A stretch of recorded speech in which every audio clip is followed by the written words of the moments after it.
Welcome to the Shamrock Show. Sit down, have a listen, and go fuck yourself. The Shamrock Show. What's up, everybody? I just steal steal my man's line. If you're watching my show, if you're a follower of my show, this is my boy Bob Beauvais, the host of the Beauvais MMA Roundhouse, the best MMA podcast you can get into, man. Especially if you're in Connecticut and you're a fight fan, you should be checking this guy out. And in the words of my best pal, Sean, who stole my line, what's up, everybody? Hey, listen, welcome to the special collab we got going on at the Roundhouse with the almighty and powerful Sean Shamrock, the gunboat from the Shamrock Show podcast. Hey, listen, we love everything you're doing out there. You get never mind, we'll get into that in a second, the proper 12 connection here. How about all of these great guests you get on for interviews, brother? Tell us a little bit about the process that goes into that before we get into our favorite subject. Well, for me, it's like my podcast has kind of evolved differently than I ever thought it would into different things. But it's not about me. Like, I just felt like, man, I know some cool people who, like, their stories that I know, I think other people would like to hear it. And then I started with just people locally who I knew, who I'd like to tell their stories. And then you start shooting your shot. Like, oh, who will talk to me? Like, oh, I read this book. I like this author. Let me shoot her a message. Oh, you want to come on? Sweet. You know what I mean? And it's just kind of, I'm trying to tell other people's stories, interesting stories, and just give people something to listen to, and ideally get inspiration through. Because what I find the common denominator with every successful person is that it was a rough ride, man. Yeah, really. And I don't know if that's on purpose or not. It seems like that's kind of a running thing with your guests. They've all had some hard knocks. And I got to say, and this is absolutely no slight on any of your awesome guests, but one of my favorite shows was where it was kind of about you and the hard knocks and the dealings you've had with certain associations and whatnot to get into where you're at right now. It was probably one of my favorite shows. I just thought I'd get that out there. I appreciate that one, and that one landed really big, and that surprised me. I had never thought of doing a monologue where it was just me talking and telling a story. And then I had COVID really bad. And then just my whole year was just messed up. And I didn't have a guest and I hadn't put out content. And I think it was like 5 months, it might've been 3 months, but like whatever. And I was like, dude, I just want to get something out. And I was like, well, this is a story that people who do know me, they ask about it all the time. So I'll start with the strip club and the mafia, and it's boobs and mob. People are going to hit play, right? You know? Well, that's the you we knew, when I first met you, the circles we were in. That's kind of the you. You were younger than me and somehow had more connections than me and more friends. And I was low-key jealous, you big motherfucker. Come on. So first off, I want to dedicate this show. I know you got a picture up, but you don't have the full background. But Robbie's a big fight fan. I always want to show Robbie some love. So we'll throw out Robbie pictures from his mother, who's just a great woman and always shows love to both of our podcasts. So I want to make sure we keep Robbie in the forefront. It's a fight podcast. Robbie loved the fights. Robbie loved Conor McGregor. So, I want to make sure I dedicate this to him for sure. I love you for that. And like yourself, he's always with me.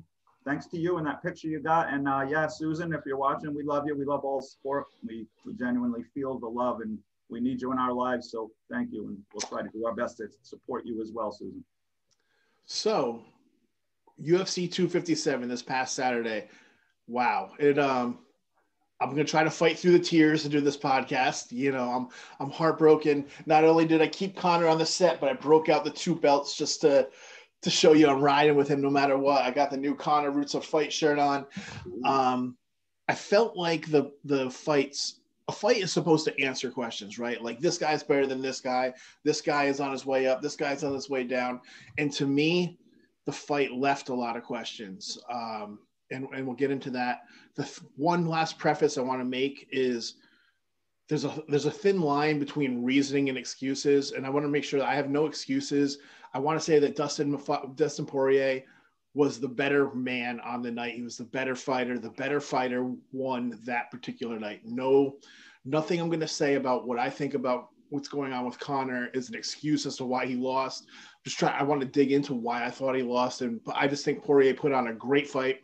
No excuses. Just shout out to Dustin Poirier, Yeah, I really can't agree enough. And I leading up to this fight, and before leading up to this fight, after their first fight, I said, And I continued to say right up until the fight where I did not think Dustin Poirier did enough to change his ability to keep his chin away from Conor's amazing ability to make that left land. Makes, as I've said before, he confuses you into being a horrible counterpuncher, and he capitalizes on that with his left. So, and I really thought, I didn't think Dustin did enough to get around that. And as soon as the fight started, we've seen almost the first fight a little bit going. A lot of the first round, we could have called that the first fight. It was interesting watching him catch the kicks. That was interesting. I thought it was going to lead to something good. Unfortunately, everything I thought ended up being the opposite. And wow, how about Poirier's power in that pocket? I've got to say, above everything else, that power, those hits were connecting. And let's keep in mind now, this was the first audience we had seen in quite a while. So it had that extra sound, and we could still hear these shots connected. And not to get too far ahead, but also that point goes as well to the Chandler fight. Yeah, I love that. And I was looking forward to seeing that fight with no fans. I've honestly become more into watching it with no fans. I like it better with no fans. Yep. There are certain things that, the crowd goes wild. It's great, but overall, that is awesome. You know what I mean? It's a whole different thing. So I still don't believe that Poirier has evolved enough to beat the Conor McGregor that beat him. I just don't think that the Conor McGregor who beat him was in that cage that night. And I don't know if he exists anymore. I don't know. First of all, my first seed of worry came at the weigh-ins. So much had been made. Conor was saying that he was in such great shape for this fight, and maybe he was cardio, but he looked scrawny to me. And I posted a picture of them too when they did the hug. I'll throw it up here. Dustin Poirier was looking thick in the torso, man. And they looked a whole weight class separate. And right, exactly. That was my first hint of worry. What did you take away from that? Well, to get even a little ahead of that, we've seen now for, I don't know, a couple of years minimum that McGregor, when he's not actively training for an important fight, he has shown this new found want to be muscular. Yeah. So we see him putting on a lot of weight. A lot of his pictures, he's like this. Mm-hmm. So we kind of bought into that, right? And we thought he was huge. So we're thinking like, all right. Though the last fight with Poirier was at 55. So, hey, he's going to be a lot bigger for this. And exactly like you said, and I've seen a few people being detrimental to Poirier, saying he looked emaciated, he looked a little scared at the weigh-ins. I was just like you're saying, I was more looking at, wow, Conor seems kind of small. And then in ring, he literally seemed, as you said, and I hate overusing this because we always do, he looked a weight class lower. He literally did. Yeah. Now, it was interesting to see post-fight where Conor, who was very, very, very, very honest, gave very, very matter-of-fact opinion of what happened. I like how he said, and I believe him when he said this, he said he still felt stronger than Poirier. Yeah, and I think you saw that in the clinch. Dustin got that really nice takedown, I'm sure I've stayed off social media because I don't want to see what people are really just the idiots are saying. Oh, I don't think don't. You're a Conor fan. Don't look at the men's. Yeah, and I don't think that people will be like, oh, Conor's got bad takedown. That was just a great takedown. It was in the middle of an exchange. It was just a great takedown. But you saw Conor drag Poirier from the center of the cage to the ring on his butt, stand up, turn position. Watching that, depending on what the cardio level was, I feel like Conor could have won an entire fight in the clinch against Dustin. The knees to the body, the shoulder strikes. I do think he looks stronger. I was just noting that he looks smaller.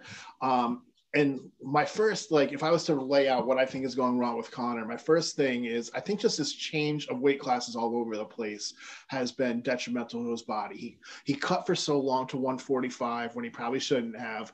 And then he went from 145 to 170 to 155 to 170, back to 155. I just think his body might be fucked up, man.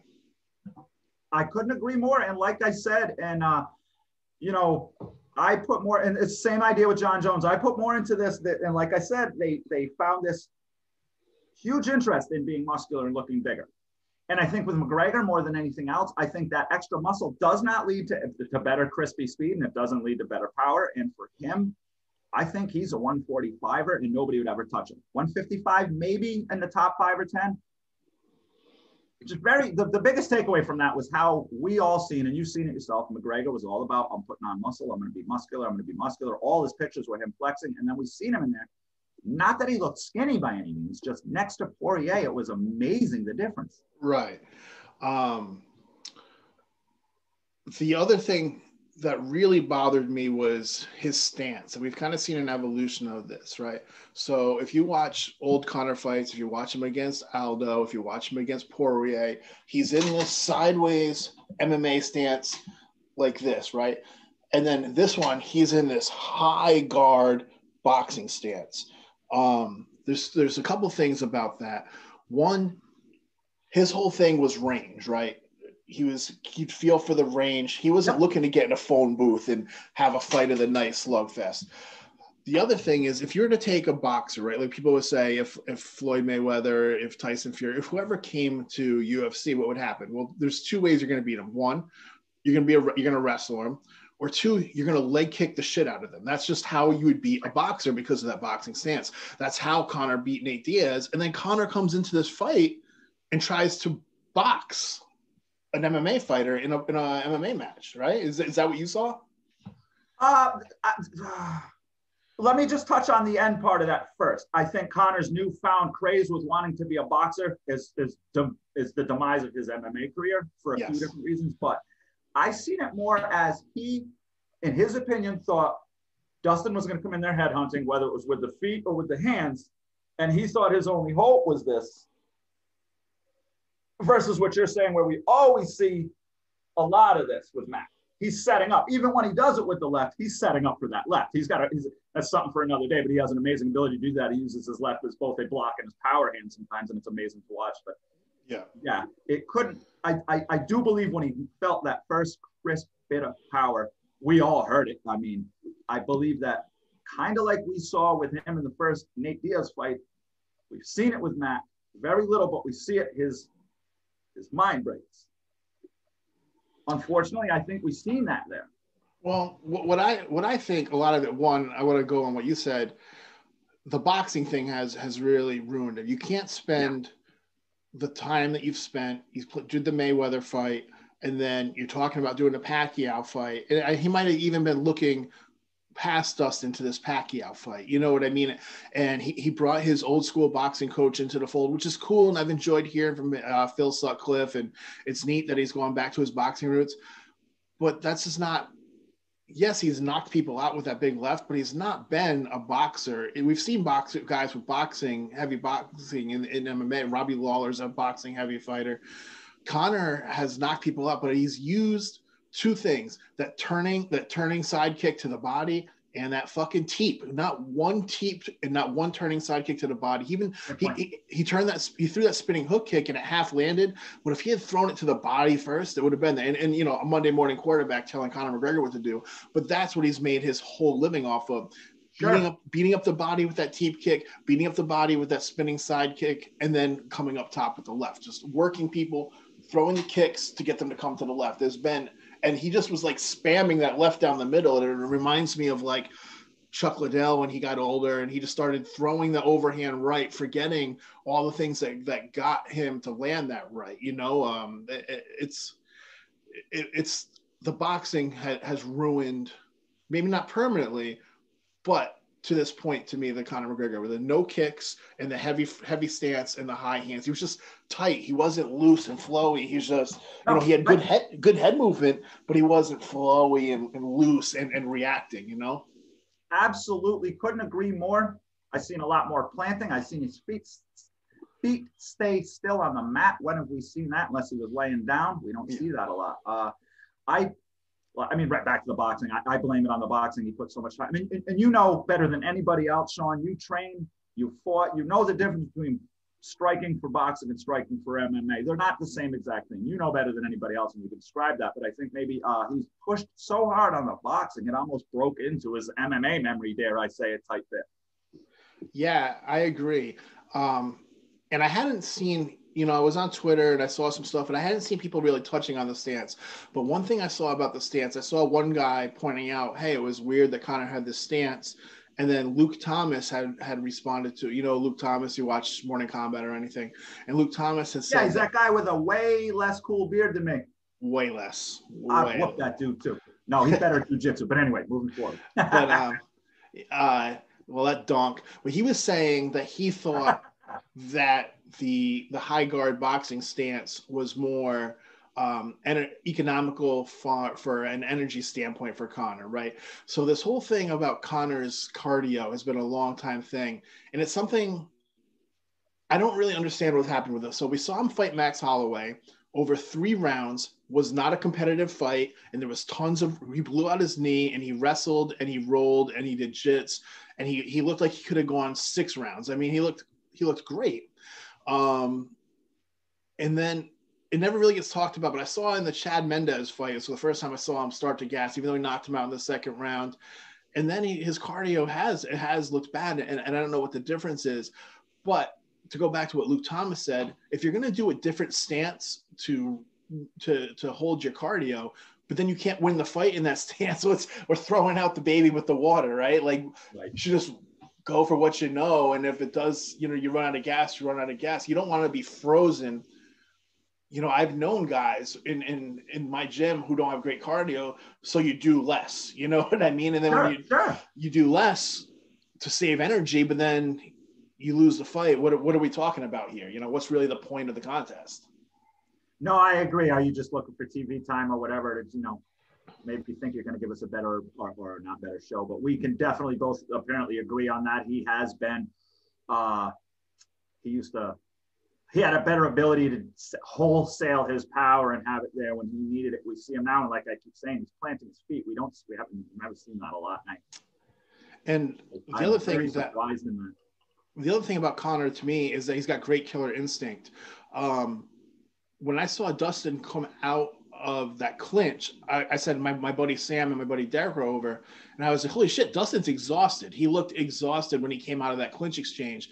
And if Conor had started those teeps to the body right then, I think he could have put him away. And then Poirier said in the post-fight interview that after that big right, it was after the right even, he's like, oh man, I was probably 1 punch away from getting put out. And Conor McGregor has been, you give him a drop of blood, those guys like that, the Vitor Belforts of the world, the guys who just finish. And to see Dustin get wobbled and Conor just still stayed and like, what are you doing, man? Go. I was, not to make this all Dustin Poirier by talking what Mac did wrong. I did like some things I seen watching him catch the kicks, and then return fire. It was awesome. I thought it was great. I thought it was going to lead to the end of the fight for Poirier. Unfortunately, it did not. Yeah. There was the one exchange where he caught his foot and he brought it up high and brought him to the cage, and then he dropped it and tried to throw a head kick. And in the fight against Seaver, the same thing happened. He brought his foot, but he tried to kick out Seaver's leg. He didn't get it. Yeah. I feel like that's twice that he's gotten that position and didn't know what to do with it. I do like that he immediately returned a high kick. We've seen Mac find, let's compare him to Aldo in that when he decides to use his feet, he's effective at them. And it doesn't require a lot of thought, and he gets right back to his base stance quick. I'll give him that. As soon as that happened, he immediately threw a high kick. Yeah, and to switch topics for a second, because you just brought it up, I'm a Conor McGregor fan, so I'm just dissecting what he did wrong to lose that fight, not giving excuses. I'm just saying these are the things that happened to it.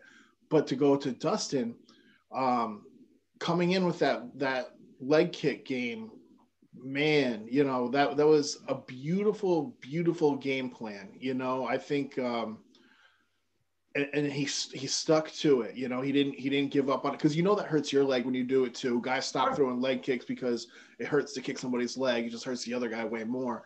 But his timing on it was really good. He was catching Conor in exchanges with the leg kick. He wasn't just doing it at distance and throwing a leg kick. Right. He gave Mac too much to think about. When do you see Mac with too much to think about in the middle of a fight? Mac was, you got the circle up here, obviously. Then he gave him the circle down below to worry about. Anytime you want to, it's the same idea. We've seen Aldo do this.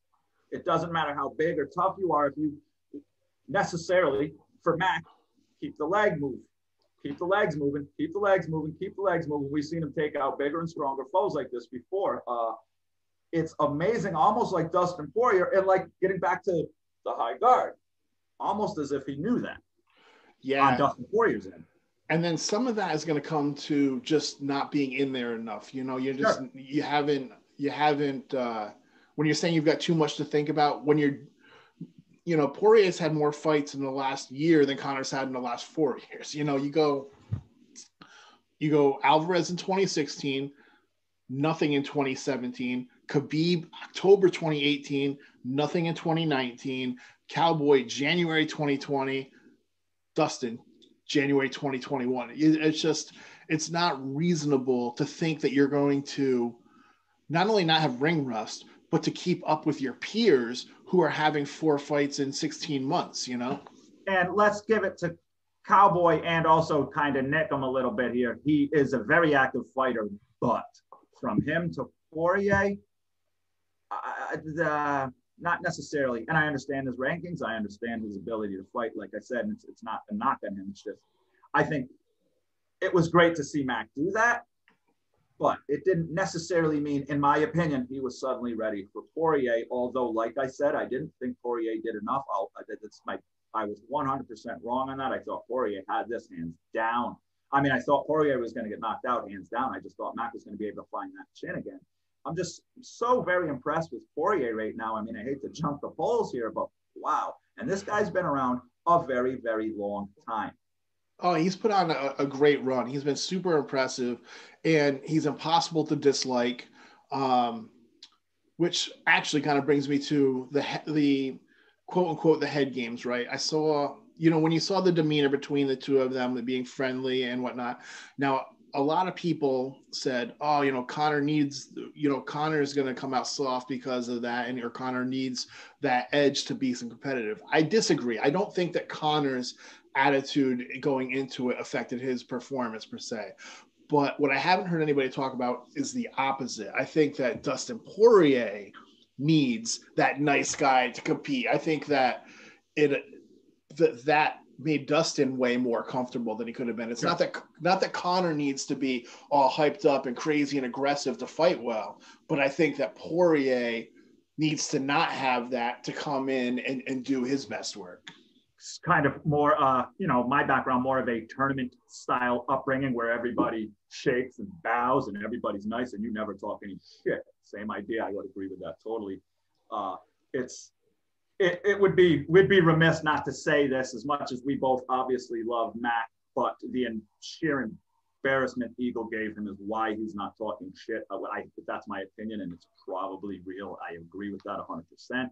That embarrassment he took from Eagle is a huge part of why he's not. And I'll bet you the company maybe put something on him too and said, calm down.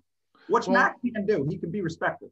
I don't think, so this is where I'm going to disagree with you. I don't think it's because of that. I just think it's the next two opponents. I think that if he was to go against Tony Ferguson, you might see more of that again. Now, he might have had to, as byproduct of the Khabib thing, just because his reputation took such a hit, not because I got beat down, so now I'm not going to talk shit. But then people were like, because he got really, he told Khabib his wife he's like, you married a towel, mate. People got really offended by Conor. So I think maybe he had to tone it down because of Khabib, not because of the beating, but because of his reputation. But then I also think he just fought two really nice, respectable guys. You know what I mean? I think if he was to get in with Gaethje, I think there would be some shit talk. If he was to get in with Ferguson, there'd be shit talk. And I think that would happen if it had been his next fight after Khabib. I think it's just the right opponents that I felt like he had too much respect for them, and that there wasn't bad things you were going to say about Cowboy. Right. There wasn't bad things you can say about Dustin without being an asshole, No, absolutely. Well, I think the fact how Mac donated, what was it? $500,000, was it? $500,000, baby. And what was it? The Good Fight Foundation. Thank you, sir. Yeah, very cool of Mac to do. Very, very, very cool. Whether he was a complete asshole the whole time, donating to people's charities that's powerful to me. Side note about people not liking Dustin Poirier. at the last Bellator event at Mohegan Sun that was supposed to have a crowd and they got canceled because of COVID.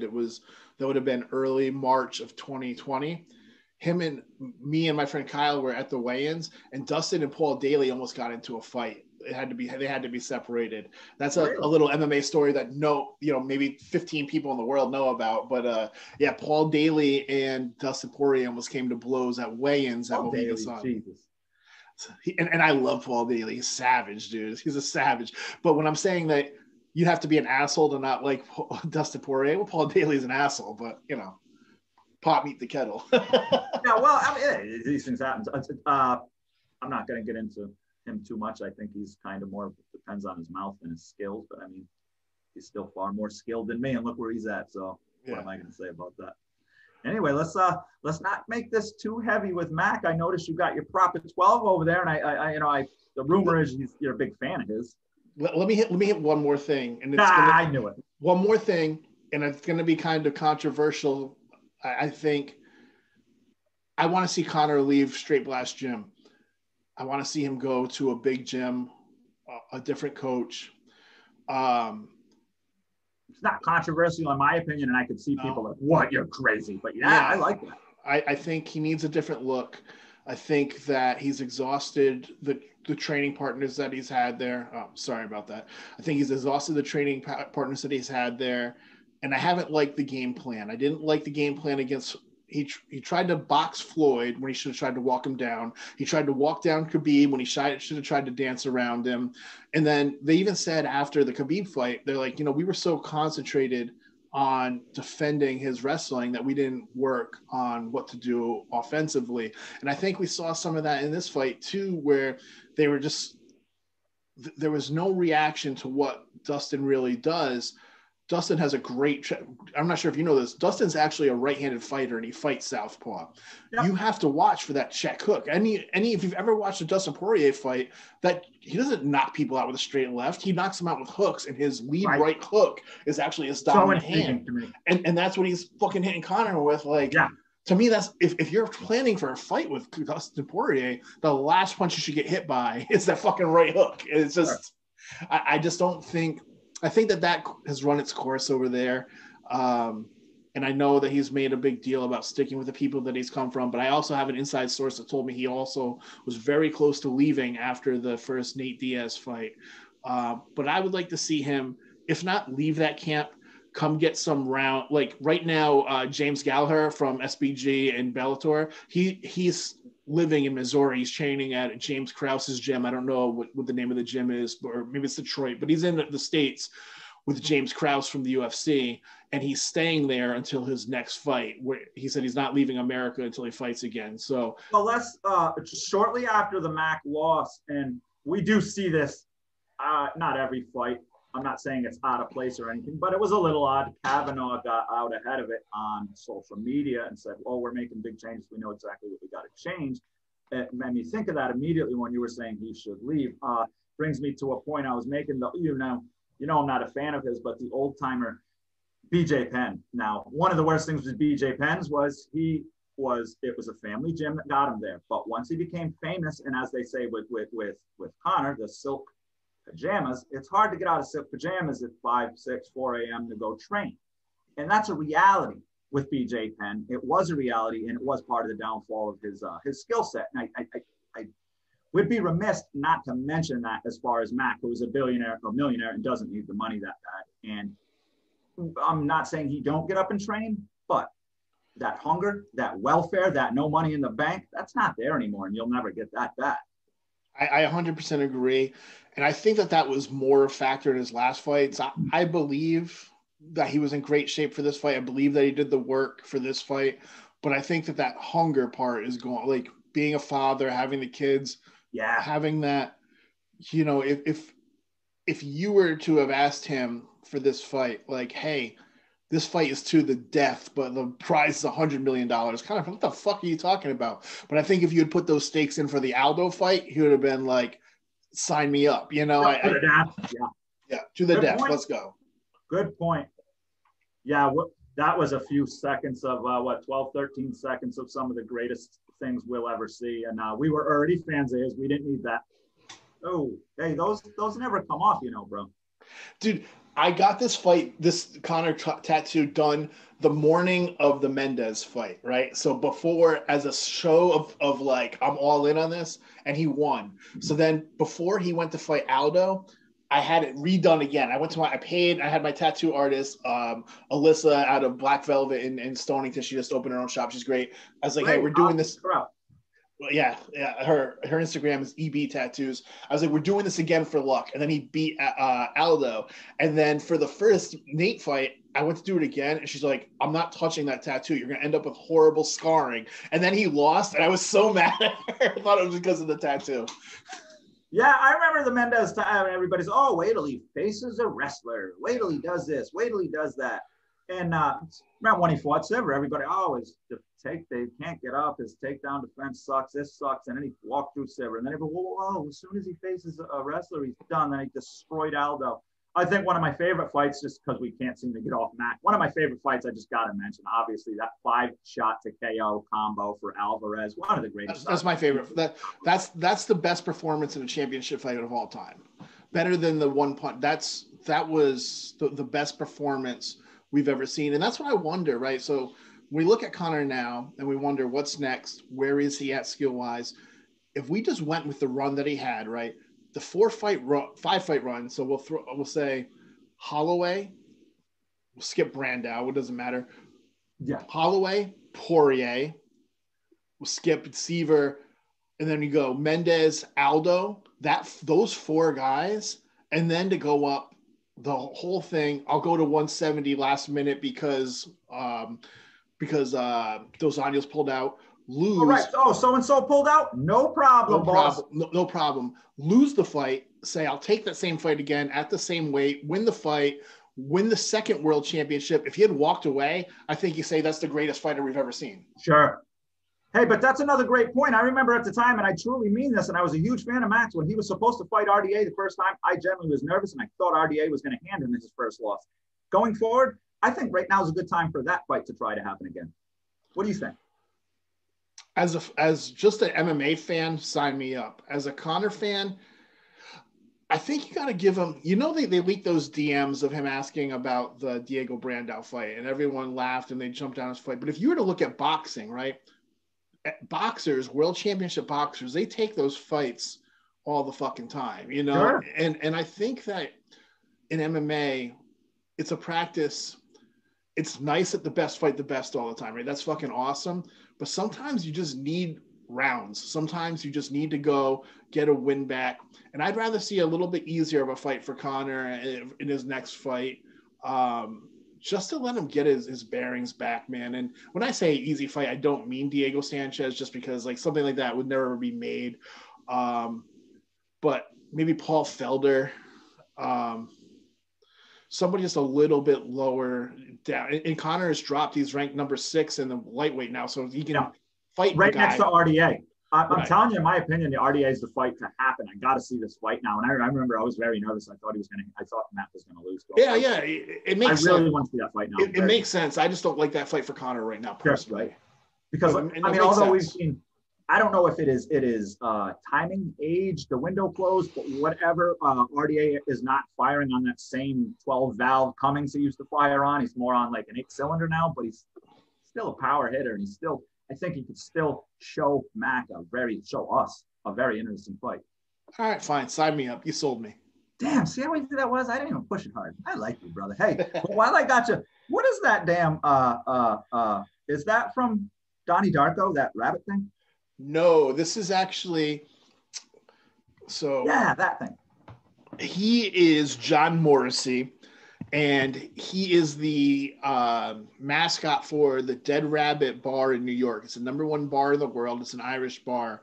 And I've had the owner on the show, but they do this whole cool thing where every couple months their new menu comes out, and it's a comic book, and it's the adventure of this guy.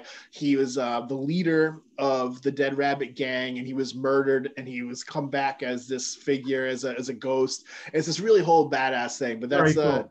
John Morrissey from the Dead Rabbit in New York City, alongside with Beard Octane, Shamrock 10 for 10% off your purchase at beardoctane.com. So it just so happens, yeah, boy, Bob also is sponsored by the almighty Beard and Beef Octane. And what a great company, huh? Yes. Using some right now as we speak. The Shine. No, that's gray, guys. I'm talking about the Shine.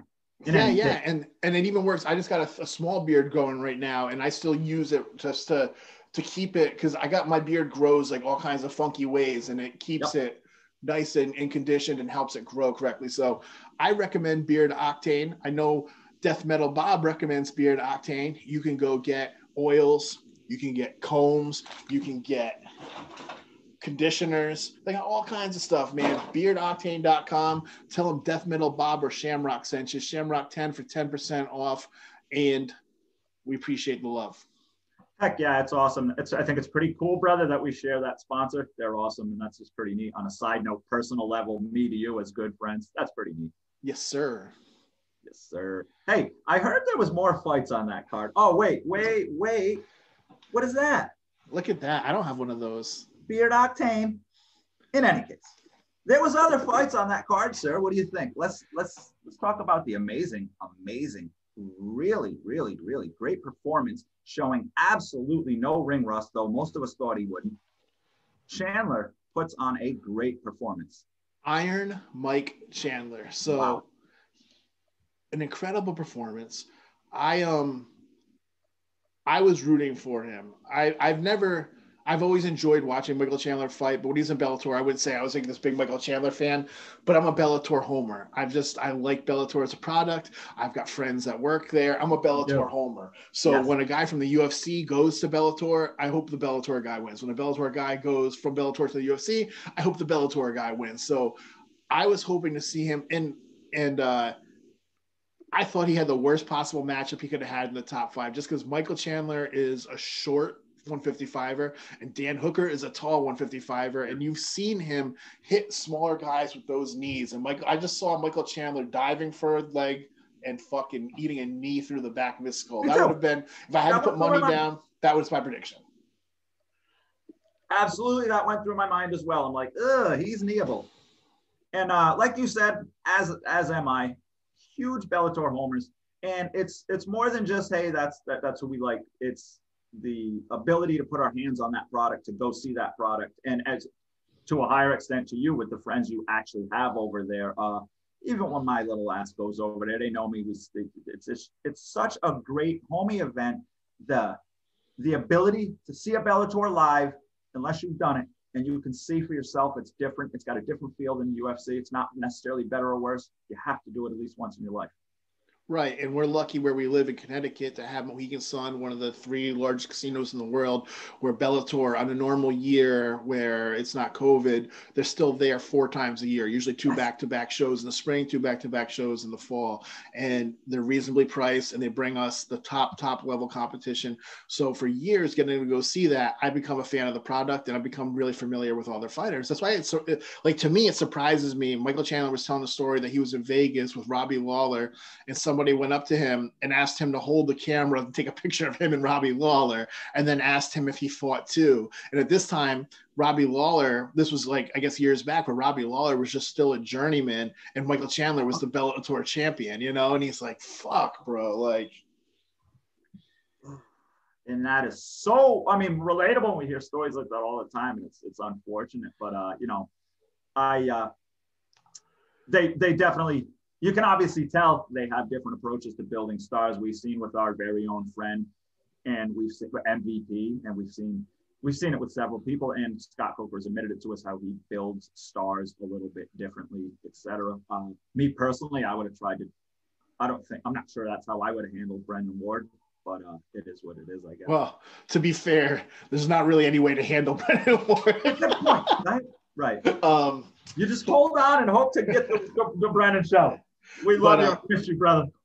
But Michael Chandler came out and he started throwing right away that right to the body, that change in level right to the body. And he sold Dan Hooker on that, and he landed it 4 or 5 times. And on the last one, he threw that right to the body and then just came up with a huge, wild, deep left hook and planted him. You know, after you get a guy in muscle memory, okay, right to the body. Okay, right to the body and he's out. Right to the body and he's out. Right to the oh, I'm on my ass, you know?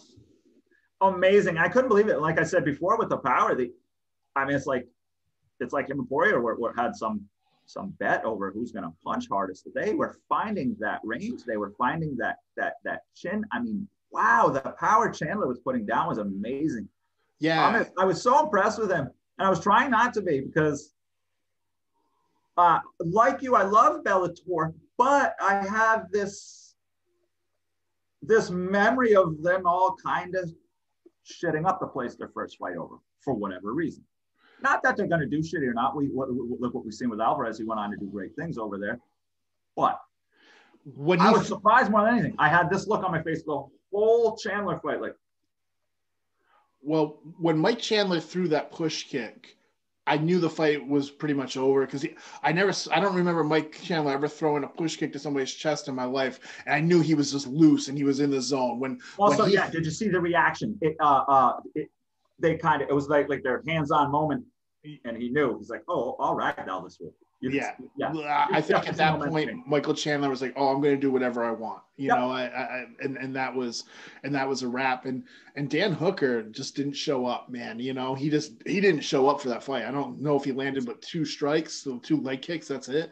It's kind of twice. Some would say he didn't really show up for Poirier either.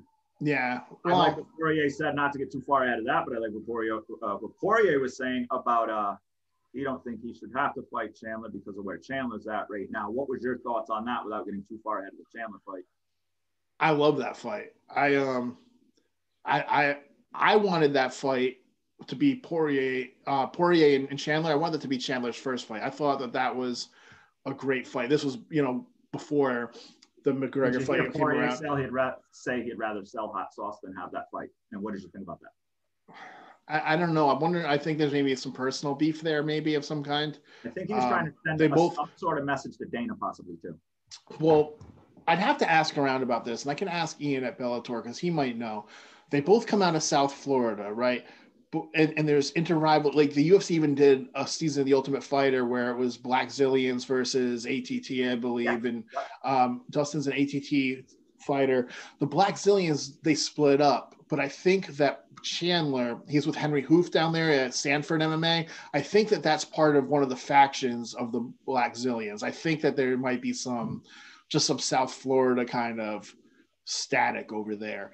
I love that fight, and I think it's the right fight to make. You know, they say, oh, it's Chandler who's only had one fight. He doesn't deserve that shot, but his one fight was against Dan Hooker, and he beat him. Dustin Poirier's last fight was also against Dan Hooker before he got the Conor McGregor fight. So what's good for the goose is good for the gander. If beating Dan Hooker is good enough of a resume to get Dustin Poirier a main event, should have been title shot against Conor McGregor, then beating Dan Hooker in the first round should be enough for Michael Chandler to get the fight against Dustin Poirier. I don't think you can. I think that it's smooth sailing. That's the fight to make to me. What do you think? Throw Drew Bronx into the mix. I don't know. When Poirier said it, I listened, I heard it, and it made sense to me. And damn, if that guy can't, as long as he's been in the company, if he can't sway the next decision where his career's going, I mean, who can? It was. Well, what do you think? It was odd to me how specific he was, not insulting of the man. He speaks well, he always does, but he immediately downplayed that. I don't want to do that. I'd rather sell hot sauce. Well, the UFC, like we kind of talked about versus boxing, they consistently put the best against the best. But it's not necessarily the 2 best. It could be the 1 best versus the 3 best. And I think Do Bronx is, if you're going to do an interim title bout, for example, I think Oliveira versus Poirier is probably the best fight to watch. But if you're doing business and you've got Do Bronx who doesn't speak English, and pay-per-view is not a market in Brazil, I don't believe. I think it's just like Europe where it's free. Or you have Chandler, who's coming off a huge knockout, former Bellator star, good-looking cat. He's going to talk and sell the fight. I'm making that fight all day if I'm Dana Yeah, White. you're making good points. Unless It's not necessarily talking. How about the Ric Flair-esque little rip he put on at the end? I didn't care for it personally. Here's my problem with it. It was corny as fuck because he didn't sound nothing like Ric Flair. Right. This is somebody who dresses up for Ric Flair on a lot of Halloween. So I mean, I know how to talk like the man, and he didn't. If he had at least done a woo, you would have had me. But to just like kind of cut and paste, he got to the point. Did the walk, nothing. You know, he made the pressure point. He said the right names, so more power to him on that. Yeah, I'm looking forward to seeing it. And like I said, you know, I don't know what more he could have done. You know, in that fight for people to give him the props that he's due. You can fight the opponent they give you. They gave him Hooker. He walked away with him. Now, after that fight, when you look at Chandler, right, the big question is, how good is he? Where is he? I'm gonna throw names at you. Chandler versus Ferguson. Who wins? Don't do that to me yet. I'd have to see another fight. We didn't see enough of what he's doing right now for me to even guess. I'm not answering. Ferguson just dropped too far. I'll take Chandler all day in that fight. Okay. Chandler versus Gaethje. What do you like? Oh, suddenly we can almost say which Gaethje, but I'm going to say Gaethje. Okay. And then Chandler versus Dustin. What do you got?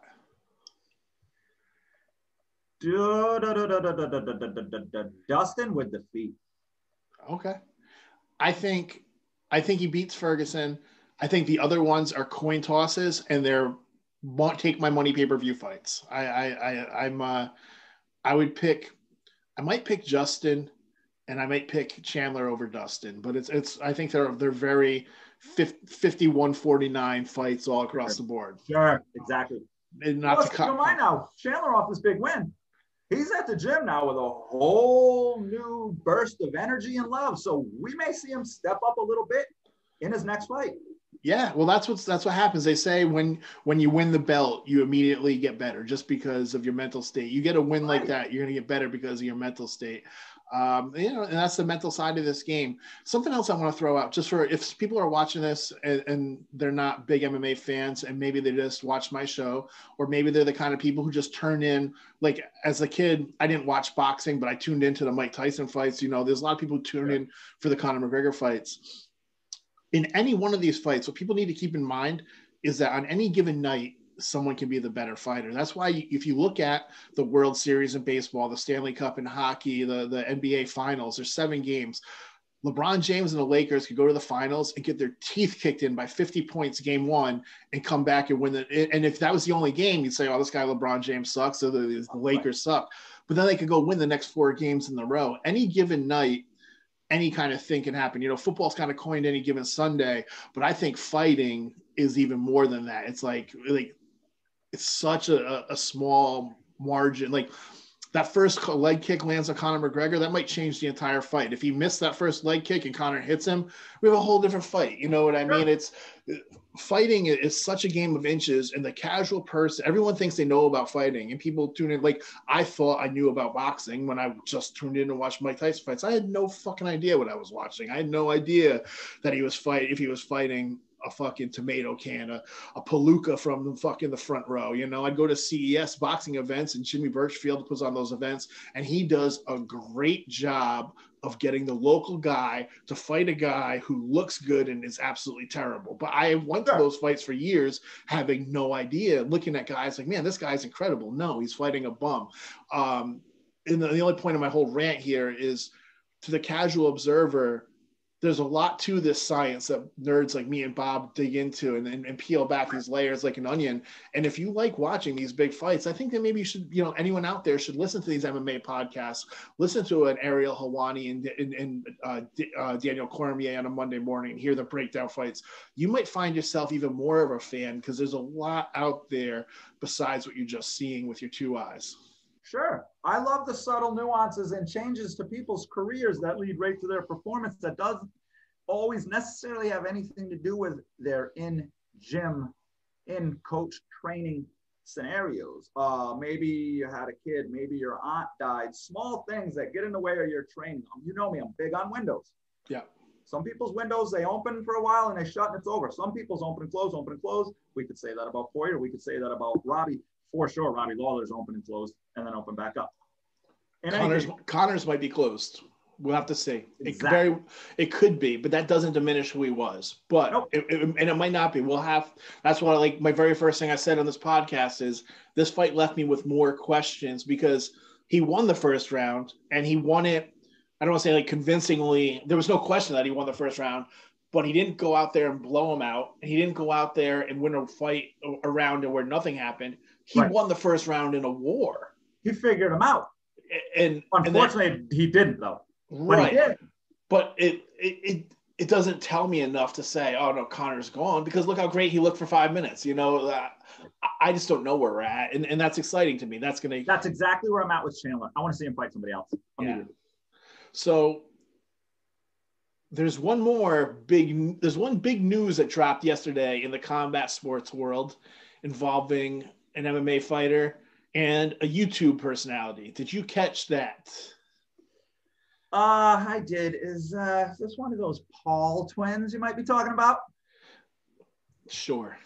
That's what we're looking at. It's Logan Paul, right? Well, no. Don't ask me because it took, dude, honestly, and embarrassing as this is going to sound, 3 of these stories dropped before I realized there was 2 of the motherfuckers. Yeah. I had no clue. We're going to say Logan Paul, but that might not be his name. But he's fighting Jake Paul.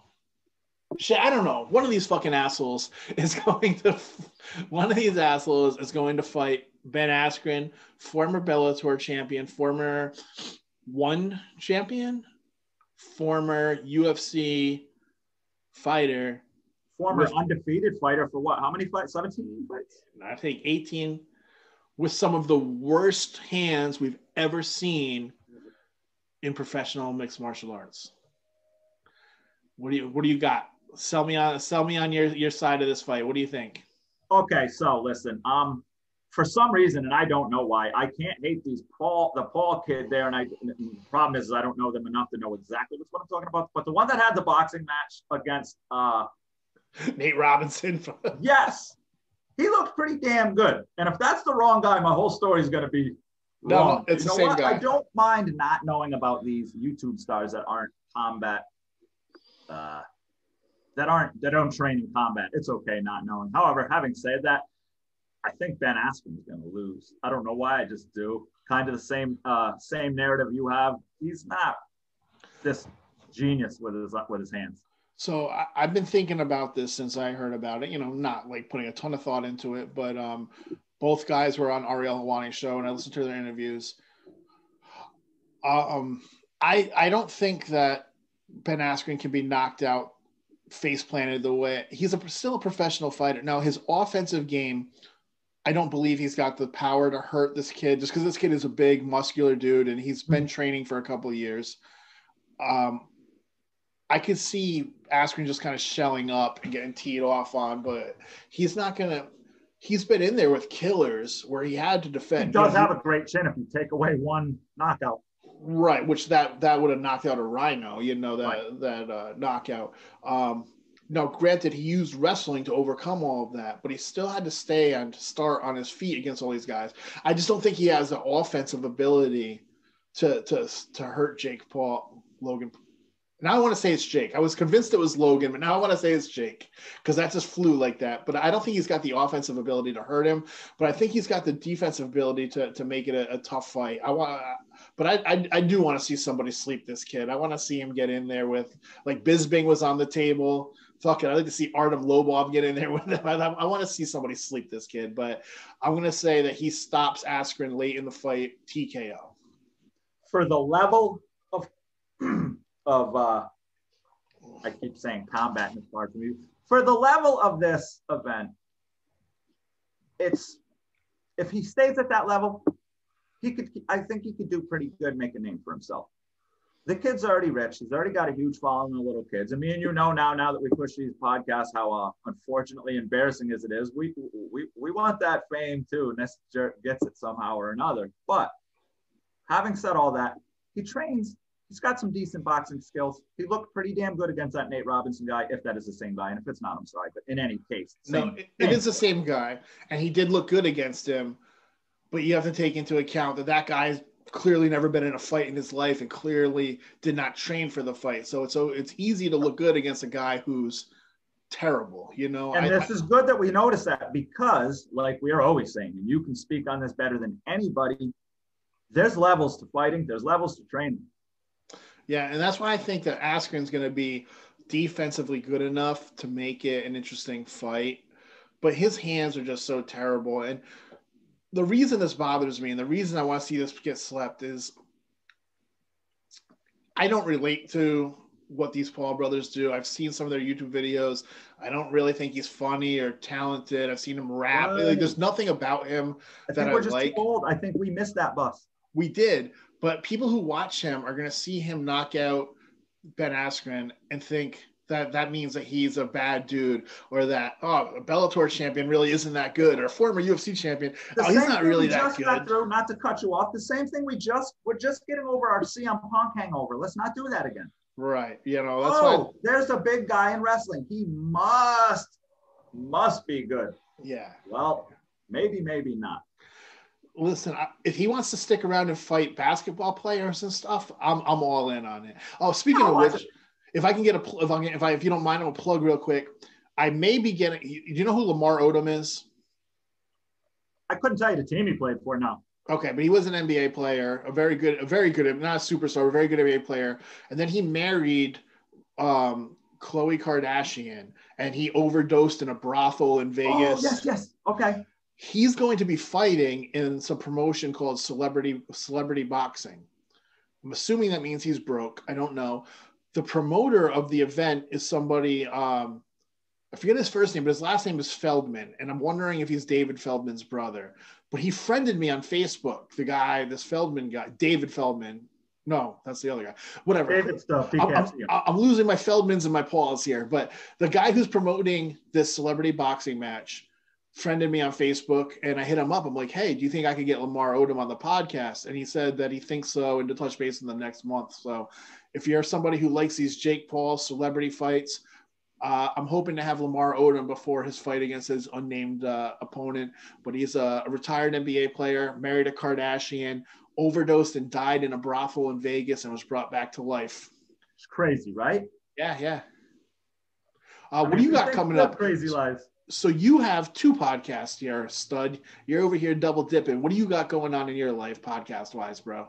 Well, listen, not to brush the two podcasts away, which I will get into, but I mean, if you're going to give me a quick second here, I'd really, really love to talk about this new coming venture this spring that I'm going to push you for help on. I would love any help I can get from you. I'm going to try to. Nah, I'm good. No. I'm going to be hitting you up, buddy. I'm just joking. I'm going to be begging you for a venue or some help on a venue, but to get ahead of that, yes. I have a new venture. This is real. This is actual. This is called Savage Smack. It is New England's premier slapping contest. If you've seen slapping contest, it's right around the same idea. Nothing. No, it's slapping. 5-on-5 each person to win. The first event's going to have 10 people, and we're going to crown a winner, and he's going to get about $500 cash plus whatever else we can come up with. I want to do two events like that. Okay.